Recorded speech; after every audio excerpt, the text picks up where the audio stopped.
Well, we've got some Cammotion goodies here to test out. So we reached out to the team over in the US. We got them to give us 2 of their off-the-shelf camshafts. And I also got 3 other special things made off the guys over there. So there's a bit of a sneak peek there for next episode. But this episode, we're going to focus more on the off-the-shelf cams. Cammotion are probably more renowned for doing custom camshaft work as opposed to doing off-the-shelf camshafts. They've been making all their Hemi camshafts for quite some time now, and we dibble and dabble a little bit in some of their LS stuff. Admittedly, we don't use it as much as we probably should. However, this time around, I thought, you know what? I've given all the other companies a go. Let's get Cammotion involved in this, and let's try it out. Now, a lot of people on the channel have been saying you've got to try out the Lil Lope, the Lil Lope and the little chopper. So, and I thought, you know what? Let's just get them. Let's try it out. You know, what have we got to lose? We've tested just about everything else. Let's give it a crack. Now, I'm pretty impressed with what I see. They're both good camshafts. Yeah, look, let's have a look. So there's our baseline, like always, 258 kilowatts, 456 Newton meters on the hub dyno. So you don't get any better when it comes to repeatability. And as you've seen over this series, or episodes and so on, it's pretty consistent. And the hub dyno just makes it perfect when you do this stuff. You really don't have much room for error. Yes, hot days, cool days, but I'm trying to do it on days where the temperatures are the same and just trying to keep everything under the most controlled conditions as I physically can. Yes, there's always going to be a little bit of movement and error here and there, but it's as good as you're going to get. It's pretty, without going in the laboratory, it's pretty good. So, but let's have a talk about the figures. So, Cammotion Lil Lope, very popular and highly recommended camshaft on our channel. So that is a 216, 224, 553 lift, so quite small in the lift. 108 plus 3. That's what gets people going, that one.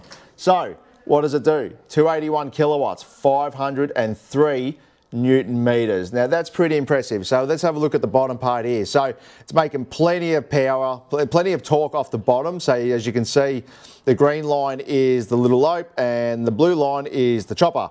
So a lot of torque in the bottom, a very nice flat sort of torque curve through the middle.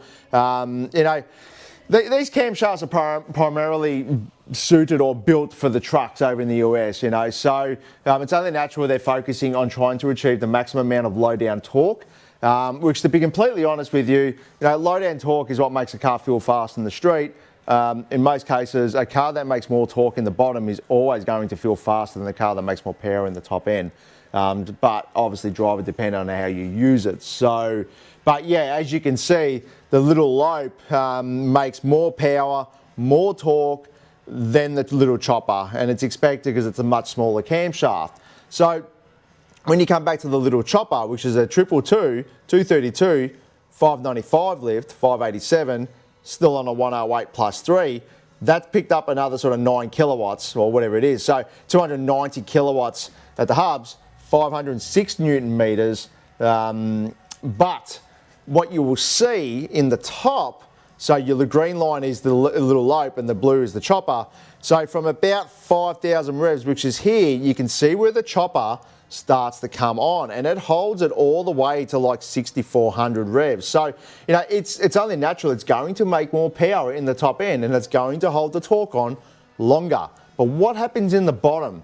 So you can see we're off, it's just so small. What do we got here? So 139, what is it, 5 or 6 kilowatts off the bottom, and probably around 10 or 12 sort of Newton meters off the bottom. So it's marginal. Yes, there are differences, and we are measuring the differences, and this is what we can see. So, but what I do like about the little chopper, if you were to go for average power, I believe the little chopper is a pretty good cam.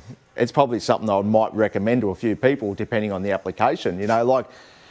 It's got more average power, more average torque across the entire RPM range. You got to remember that the Lil Lope switches off at, where is it, 5,800 revs, which you can see here, but it starts to sort of die off at 5,000. But the chopper starts to carry it, but carries it all the way to 68. You know, so if you were to put that as an average, the chopper is going to feel faster, possibly across the entire rev range. Yes, the Lil Lope is going to feel a bit more punchier because yes, it's making around 10 or 12 Newton meters more torque off the bottom, and that sort of 5 or 6, whatever it is, kilowatts off the bottom. And you will notice that, but in a car with a converter, you will not notice that because the converter is obviously going to get you over that a lot faster. And you can see if you put like a, you know, like a 3200 converter in, where you're going to be pretty much on, and then it's away you go. So, and notably, and this is where the difference is, don't just run out and go and get the chopper because I'm saying it's better. The fact of the matter is that the chopper is absolutely on the edge of the standard stall converter in our Commodores.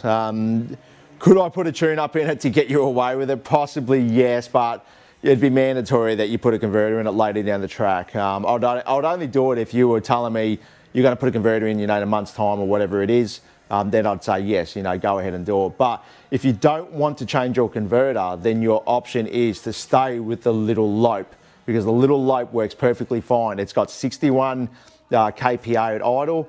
In neutral, and I think it was like 66, 67 when you pull it into gear, where the little chopper had 69 kPa at idle and 78 kPa in gear. It literally drops the bum on the ground.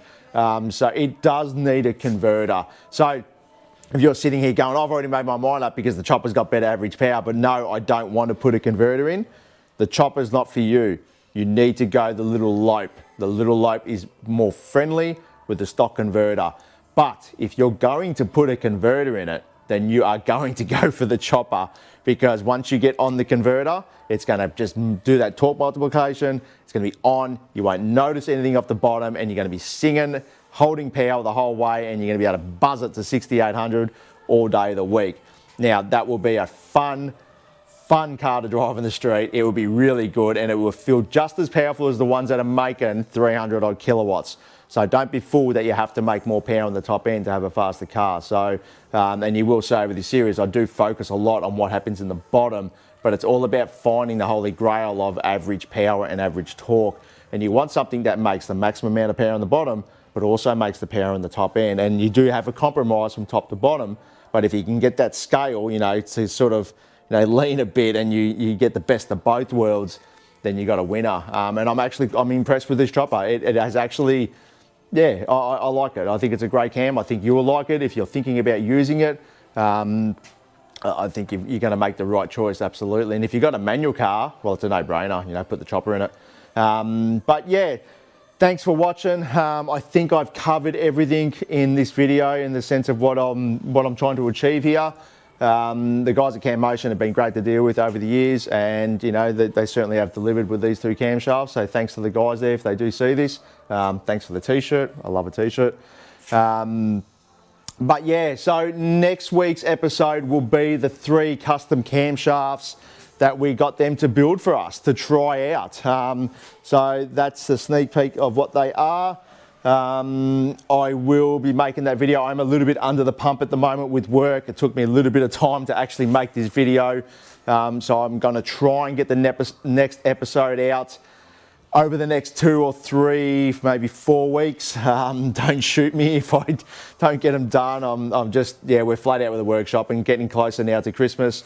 My workload is now doubling and increasing rapidly, so I do run out of time to do these sort of development videos. So I've actually done this video at night after hours. It's the only way I can sort of do it. But yeah, thanks again if you hanged in this long. I appreciate all the comments, all the recommendations. We haven't forgotten about all these. There's so many other camshaft recommendations that people have given us, and I haven't forgotten about them. I've got a list. I keep adding them to the list. But it's very hard to do everything at the same time. So I am doing the best I can to get them out to you. But thanks again, guys. Don't forget to subscribe. And yeah, see you on the next episode. Thanks again.